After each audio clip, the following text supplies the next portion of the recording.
You have been lied to for 1,000 years. The Battle of Kulikovo, holy place, great victory. So why has not a single piece of evidence been found there that the battle even took place? Why did all the key chronicles only surface in the 19th century, and always through the same people? Why did all the originals of the ancient documents disappear in a fire, leaving only convenient copies? And the main question, why did anyone need to create this myth? 15 years of digging the ground and finding nothing. Sounds like a career failure, doesn't it? But not in our official science. Here you can publicly claim for 1.5 decades that you have found the site of the greatest battle in Russian history. Talk to the camera about Mamai's camp and Dmitry Donskoy's encampment. Give presentations at conferences about supposedly discovered artifacts. And then stand before your colleagues and honestly admit, after 12 years of searching, not a single item has been found proving that the Battle of Kulikovo took place exactly here.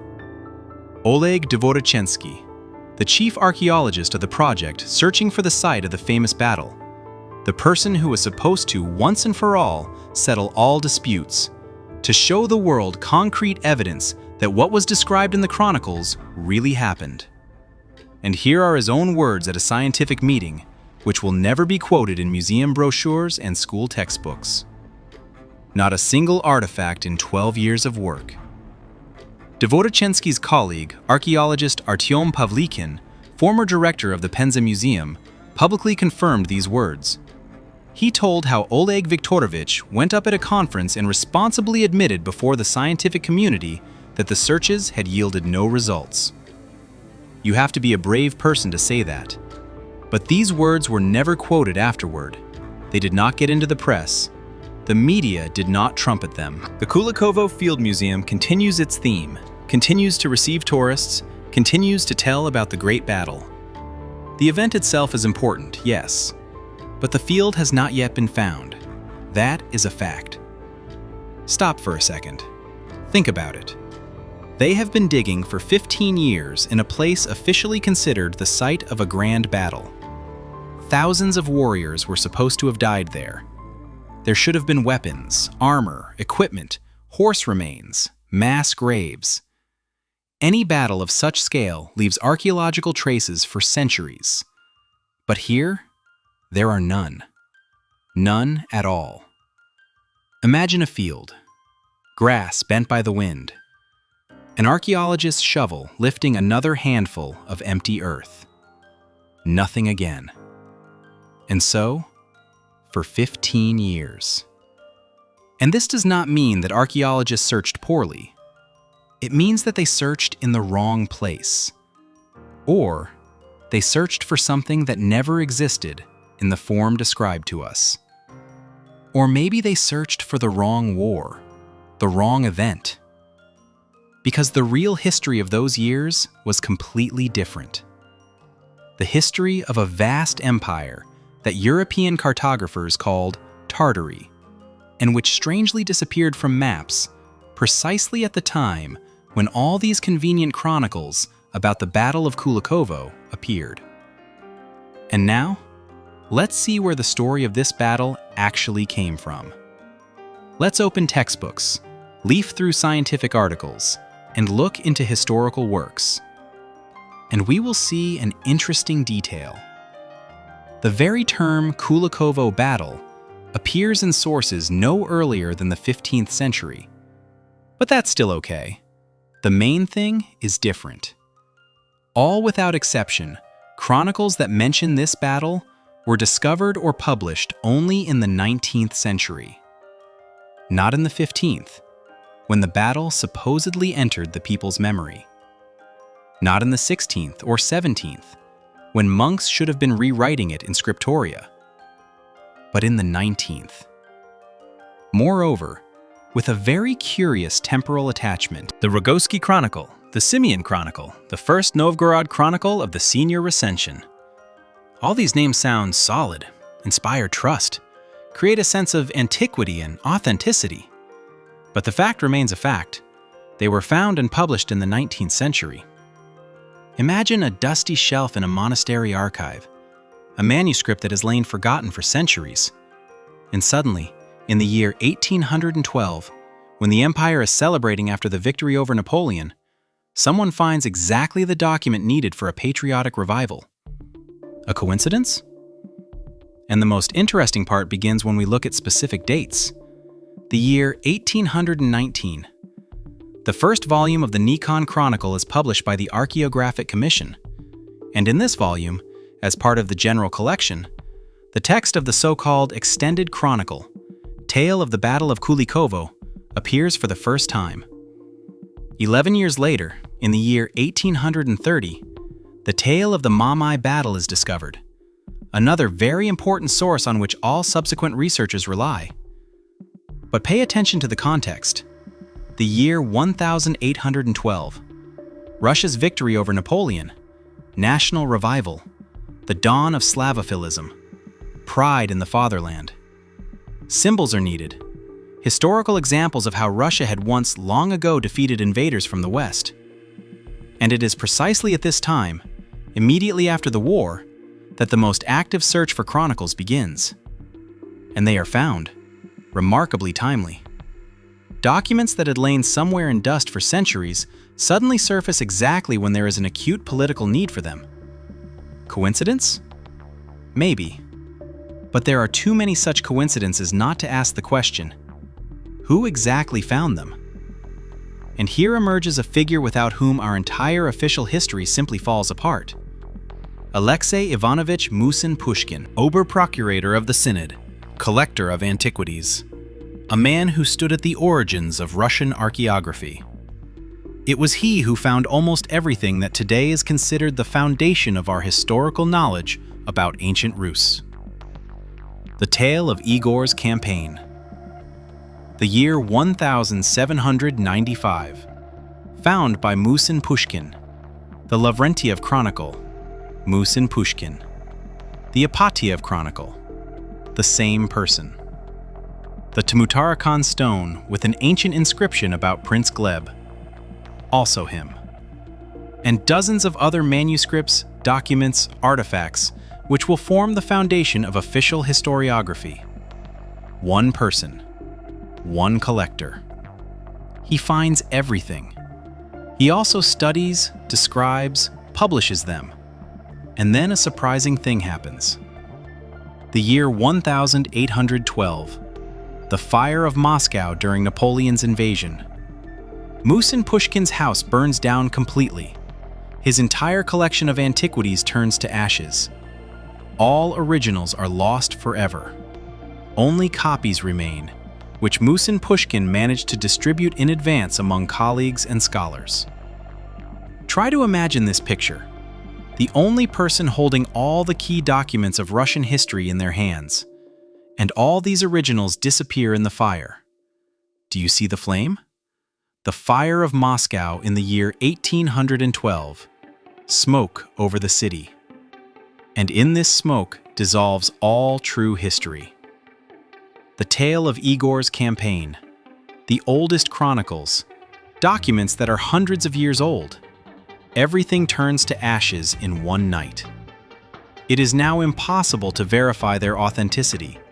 To conduct an examination of the paper, ink, handwriting style is not possible. Only copies and retellings remain. And on this foundation, all further science is built. Does this raise no questions? Does this seem like a normal situation? But Musin-Pushkin was not alone. He had a contemporary, another passionate collector of antiquities, Alexander Ivanovich Sulakadzev. Also a collector, also a seeker of ancient manuscripts. Only the fate of his finds turned out completely differently. Sulakadzev created and collected documents that told about pre-Christian Rus, about priests, about ancient prophecies, about runic writing, about connections with Hyperborea. He found or created birch bark letters, tablets with inscriptions, ceramics with texts.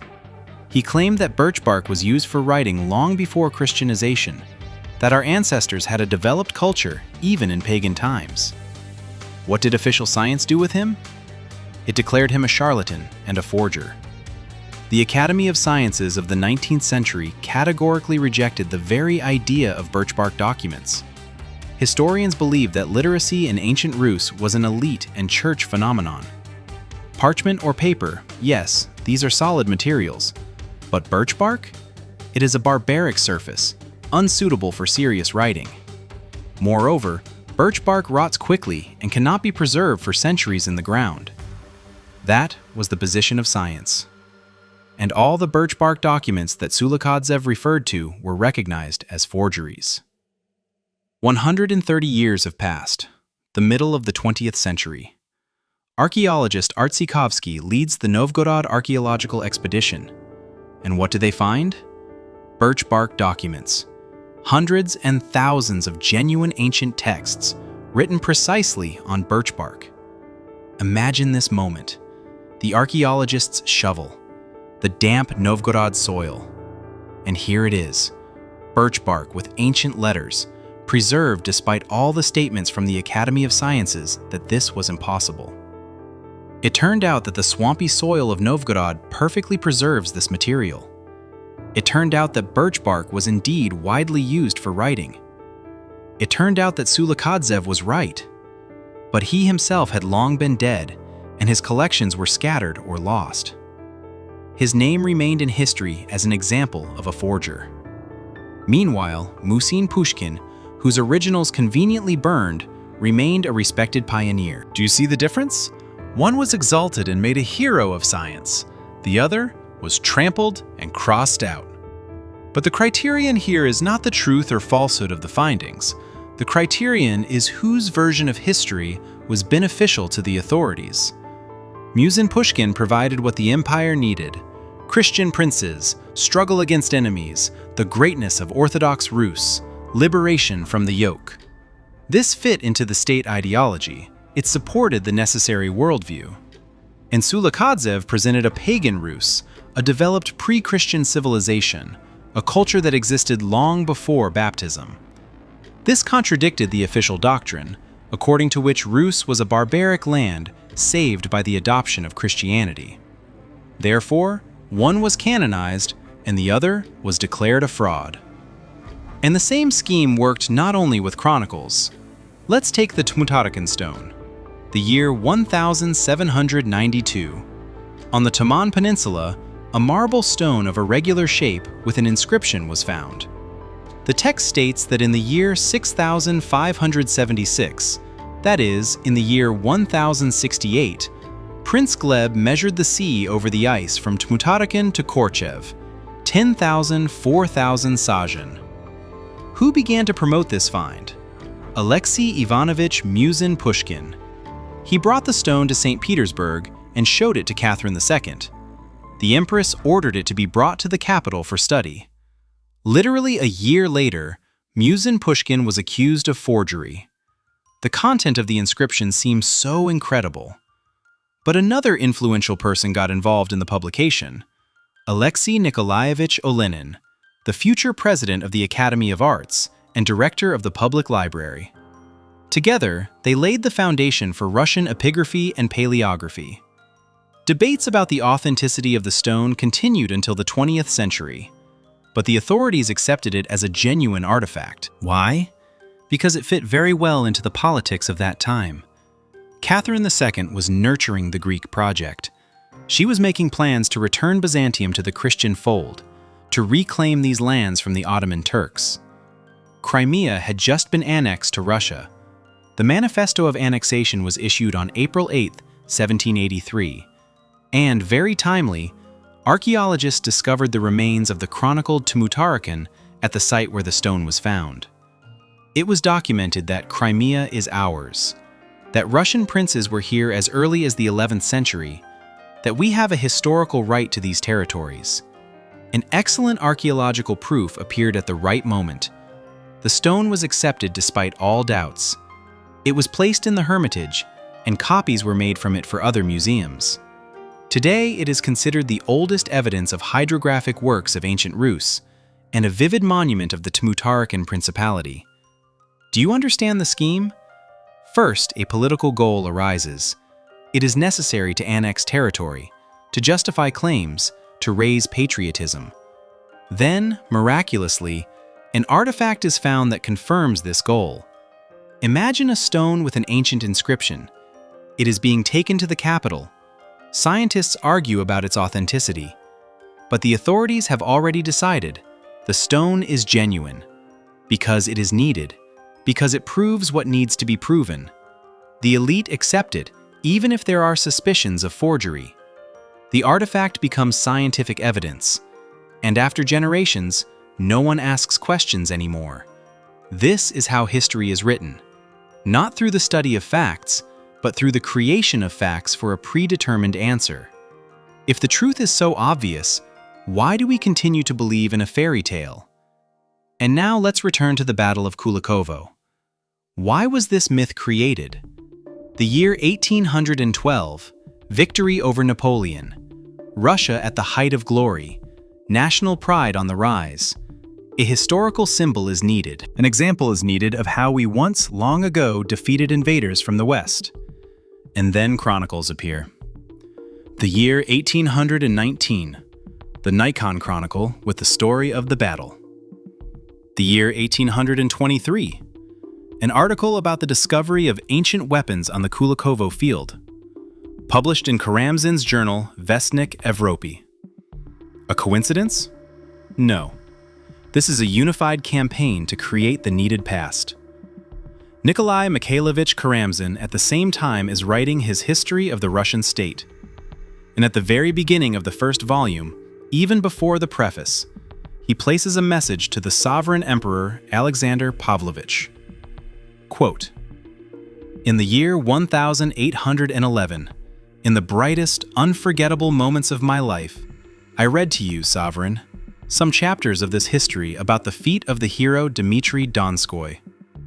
At the time when a thick cloud of disaster hung over Europe, threatening our beloved homeland as well, you listened with delightful attention to me, compared the long past with the present, and did not envy the glorious dangers of Dmitry, for you foresaw even more glorious ones for yourself.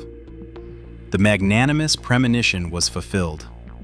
The cloud thundered over Russia, but we are saved, glorified, the enemy destroyed, Europe free." A direct parallel. Alexander I is the new Dmitry Donskoy. Napoleon is the new Mamai. Victory over France is a repetition of the victory over the Horde. The Battle of Kulikovo turns from a historical event into a political symbol. This is not science. This is propaganda. Beautiful, effective, long-lasting. The symbol was created to control the people, to instill, we have always defeated our enemies. We are a great nation. We have a glorious past. And the people believed. Because they wanted to believe. Because it is pleasant to feel like the heirs of heroes. But what if we dig deeper? What if we ask the question, was the Horde really as it is described to us? Imagine an old map. Yellowed paper, thin border lines, inscriptions in Latin. And a vast space from the Urals to the Pacific Ocean with one name, Tartaria. Great Tartary, Independent Tartary, Moscow Tartary.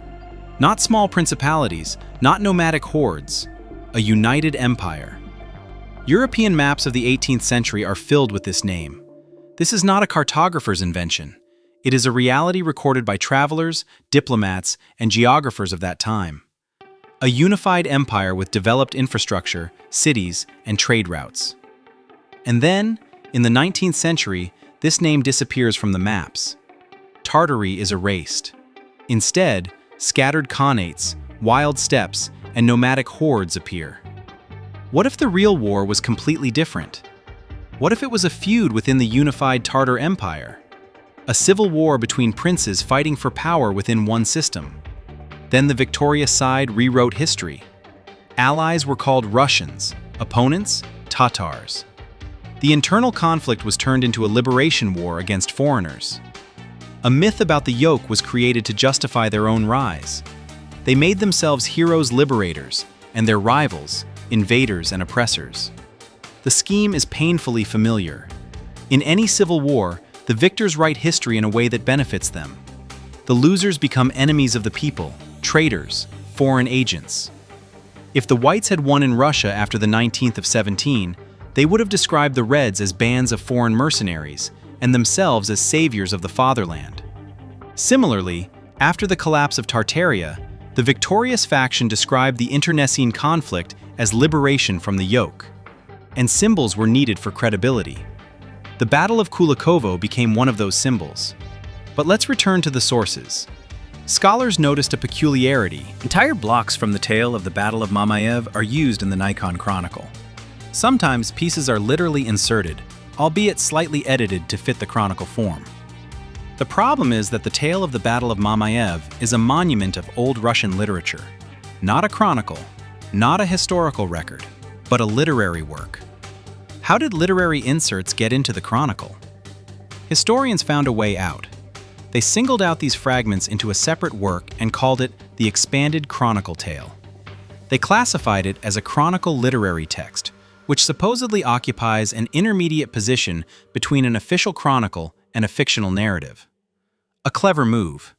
Take literature, insert it into a chronicle, call it an intermediate genre, and use it as a historical source. But if the text is literary, how can one rely on it when describing real events? It's the same as studying World War II through the novel War and Peace. It is precisely these techniques that cause doubt in the official version.